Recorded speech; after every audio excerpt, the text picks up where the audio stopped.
ഹരിയോ എല്ലാവർക്കും പ്രണാമം. ഇന്ന് ഈ ഒരു ചെറിയ വീഡിയോയായിട്ട് ഞാൻ നിങ്ങളുടെ മുമ്പിലേക്ക് വരികയാണ്.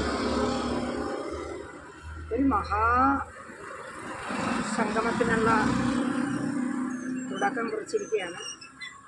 അതിൻ്റെ പ്രാഥമികമായ പ്രവർത്തനത്തിൻ്റെ ഒരു ഭാഗമായിട്ടാണ് അമ്മ ഈ വീഡിയോ നിങ്ങൾക്ക് തരുന്നത്. പെട്ടെന്ന് കേട്ട് പരിചയമില്ലാത്ത ഒരു ഭാഷയാണ് നിങ്ങൾക്ക് സിദ്ധർകൾ മഹാസംഗമം അല്ലെങ്കിൽ സിദ്ധർകൾ പരമ്പരയുടെ സംഗമം.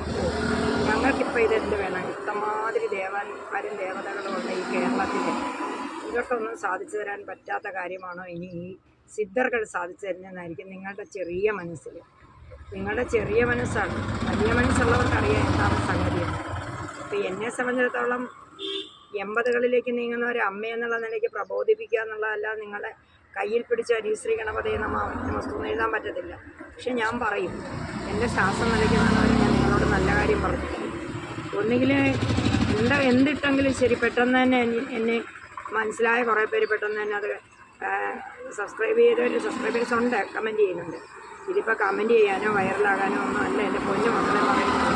ഒരു വലിയ സംഭവം ഒന്ന് അരങ്ങേറാവുന്നത് അതിനുള്ള ദൈവീയതയും അതിനുള്ള ഇൻഡ്യൂഷനും ഈശ്വരൻ തരികയാണ്. എൻ്റെ ഗുരുനാഥൻ ശ്രീ ശിവപ്രഭാകര സിദ്ധേശ്വര തീർത്ഥപാദം ആണ്.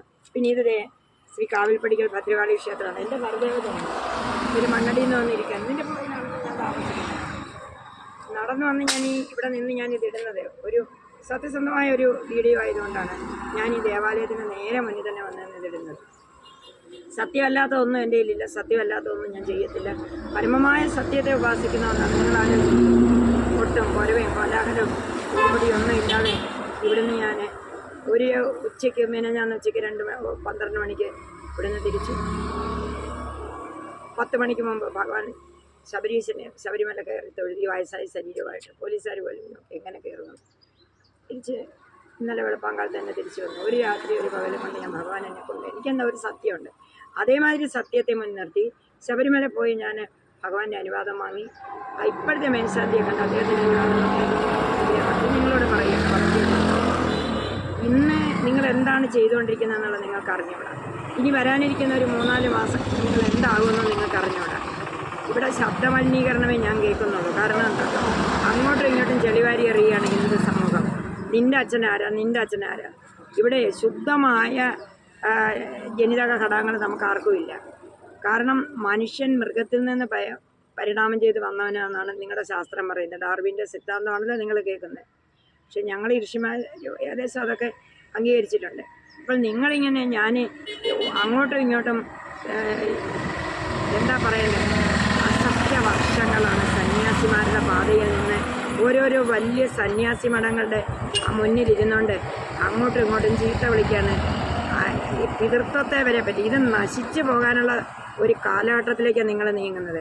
ഇങ്ങനെ അങ്ങോട്ടും ഇങ്ങോട്ടും ഹിന്ദുക്കൾ ഈ ജാതി പറഞ്ഞ് ആ ജാതി പൃഷ്ഠ പറഞ്ഞും അതിന് മുമ്പുള്ളവർ ചെയ്ത കാര്യങ്ങൾ പറഞ്ഞൊക്കെ ഇങ്ങനെ അങ്ങോട്ടും ഇങ്ങോട്ടും ചീത്ത വിളിക്കുകയും അസഭ്യം പറയുകയും സ്ത്രീകളെയാണ് അവമാനിക്കുന്നത്. ഞാൻ കട്ടായി എതിർക്കുന്നത് അതുകൊണ്ടാണ്. നമ്മൾക്ക് പറയാനാണെങ്കിൽ അങ്ങോട്ടും ഇങ്ങോട്ടും പക്കയായ ശുദ്ധമായ ജനിത ഘടകങ്ങൾ ഇവിടെ ഇല്ല. അതുകൊണ്ട് ദയവ് ചെയ്ത് ഞാൻ അതങ്ങ് ഖണ്ഡിക്കുകയാണ്. എതിർച്ചയാ പറഞ്ഞതേ ഉള്ളൂ.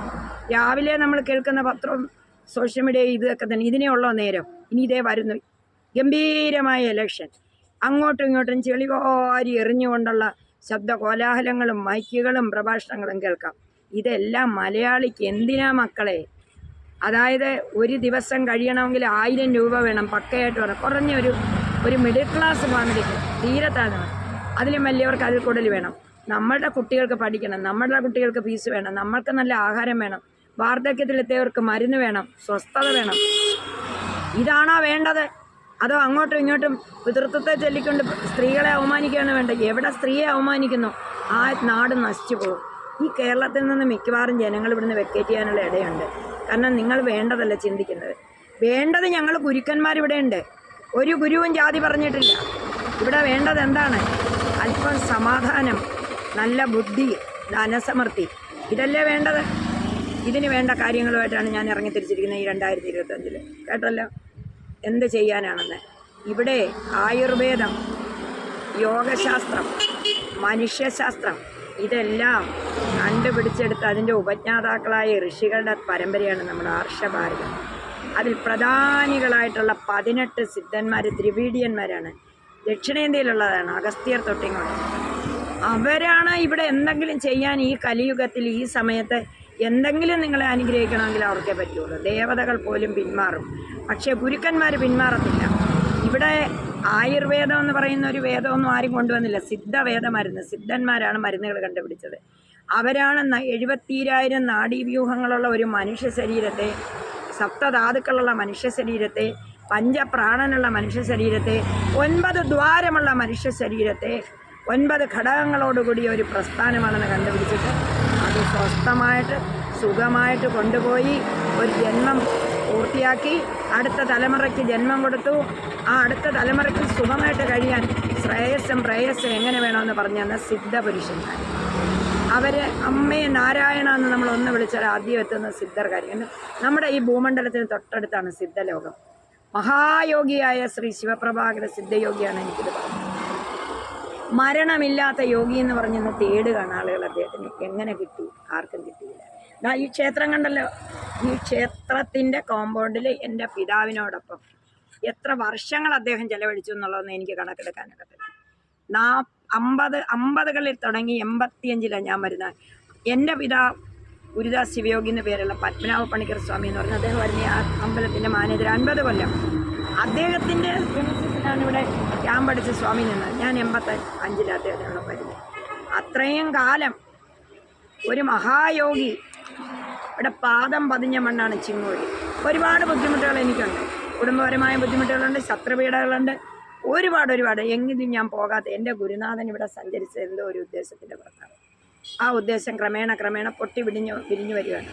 ഞാൻ നിങ്ങളോട് പറഞ്ഞല്ലോ, ഞാനൊരു മഹായജ്ഞം നടത്തി എൻ്റെ 80കളിലേക്ക്. 80 ആയിട്ടില്ല, ഞാൻ 80 എന്ന് പറയാണ്.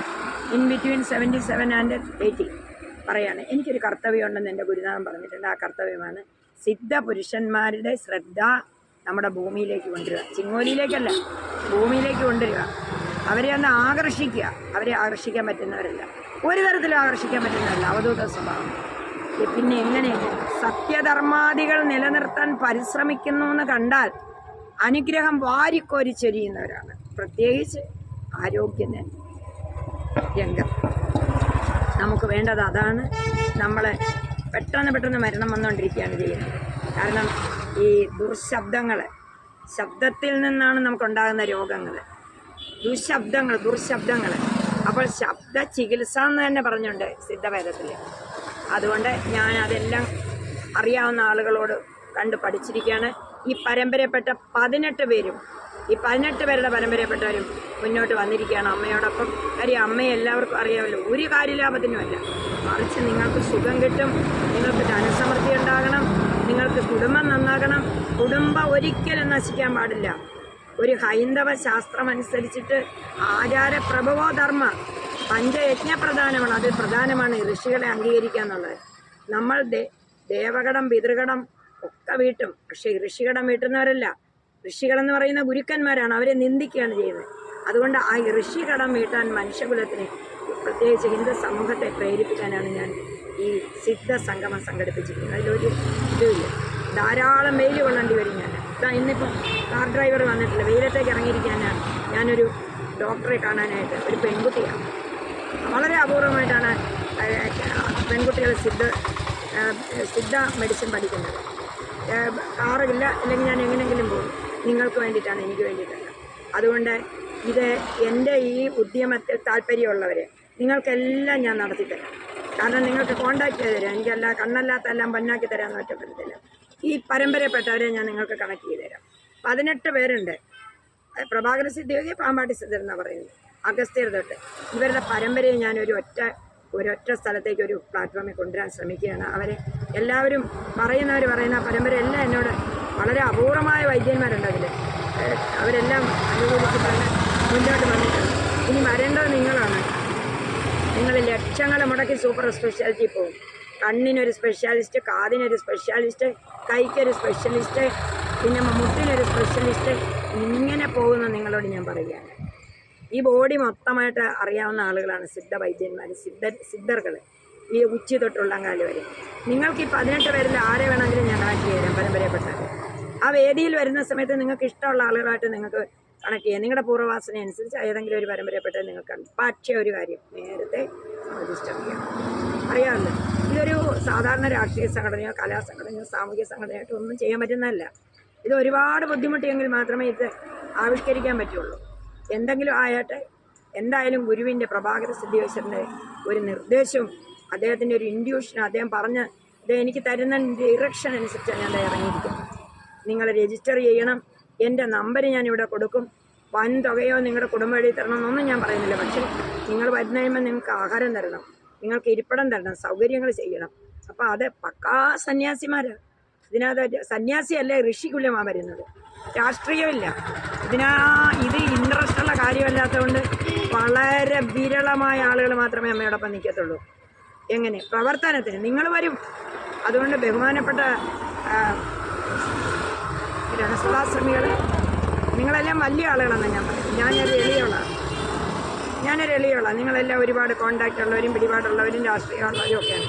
എങ്കിലും ഞാൻ നിങ്ങളോട് പറയുകയാണ്, നിങ്ങളുടെ ശരീരത്തെ, നിങ്ങളുടെ ആത്മാവിനെ, നിങ്ങളുടെ കുടുംബത്തെ രക്ഷപ്പെടുത്തണമെങ്കിൽ ഞങ്ങൾക്കേ പറ്റത്തുള്ളൂ സിദ്ധ പരമ്പരയിൽപ്പെട്ട. അതുകൊണ്ട് നിങ്ങളുടെ കുടുംബത്തെ രക്ഷപ്പെടുത്തണമെങ്കിൽ, കുഞ്ഞുങ്ങളോട് നിങ്ങൾക്ക് സ്നേഹമുണ്ടെങ്കിൽ, നിങ്ങൾ ഈ കോലാഹലങ്ങളും ആക്രോശങ്ങളും ഈ വിവാദങ്ങളും ഇനി വരാൻ പോകുന്ന വിവാദങ്ങളും ഒക്കെ ഒന്ന് മാറ്റിവെച്ചിട്ട് ദുഷിച്ച ശബ്ദ തരങ്ങളിൽ നിന്ന് മാറിയിട്ട് നിങ്ങൾക്ക് ഏറ്റവും എളുപ്പ വഴിയിൽ നമ്മുടെ ജീവിതം സഫലമാക്കാനും ഉള്ള ഒരു വഴി ഞങ്ങൾ പറഞ്ഞു. അതുകൊണ്ട് ഞാൻ എൻ്റെ ഈ വീഡിയോ ഇപ്പോൾ വൈൻഡപ്പ് ചെയ്യട്ടെ. വെയിൽ മൂത്ത് വരികയാണ്.